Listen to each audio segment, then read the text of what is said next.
there, and I vowed never to work another overnight job alone again. It was pretty fucking terrifying. Number 2. So, this story happened to me at work in the Netherlands. Apologies for the long lead up. I'm 29 now. This story happened about 10 years ago. At the time I was jobless and I found a job as a security guard in an office building. The office building was in a forested area, away from the busy streets, pretty secluded. The person who had the job before me had a car accident and apparently was paralysed from waist down.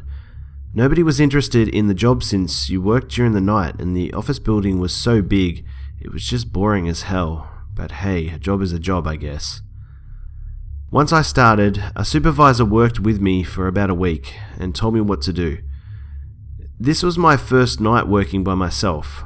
I came to work and took the shift over from my colleague at 9 PM. He told me there were still some people left in the building. Before I went up to the 15th floor, I closed the main entrance in such a way that you can only exit when you're inside, so no outsiders could come in. After I did this, I went up to the 15th floor where these people worked, and I asked them if they needed to go anywhere else in the building, and if not, I could make my round and close off all the other floors, which I did. So I made my rounds and found nothing peculiar. I went back to my front desk, and this was around 11 PM. The last people who were working on the 15th floor were just leaving, and a guy told me that he was the last one to leave and wished me a good night. Once the last person left, I went up to the 15th floor, checked all the offices and locked it down. I went down to my front desk again, since there was no people left. I put on the alarms, which work on motion detection and also when you open a fire exit, on every floor, except the ground floor where my desk was.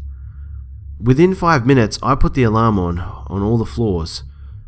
The alarm went off on the 10th floor, and there was nobody in the building. The rule is, if an alarm goes off, you first call the security company before you take action. I told them I would investigate the alarm and I would call them back once I checked it out. Otherwise, if I don't call back, they would send a police car to check it out, just as a precaution. I checked the whole 10th floor, and I found nothing. I went back to call the security company, telling them it was a false alarm. I kid you not, the alarm on the 10th floor went off like 7 times in an hour. And every time I checked the floor, I couldn't find anything out of order, or even that there was someone there.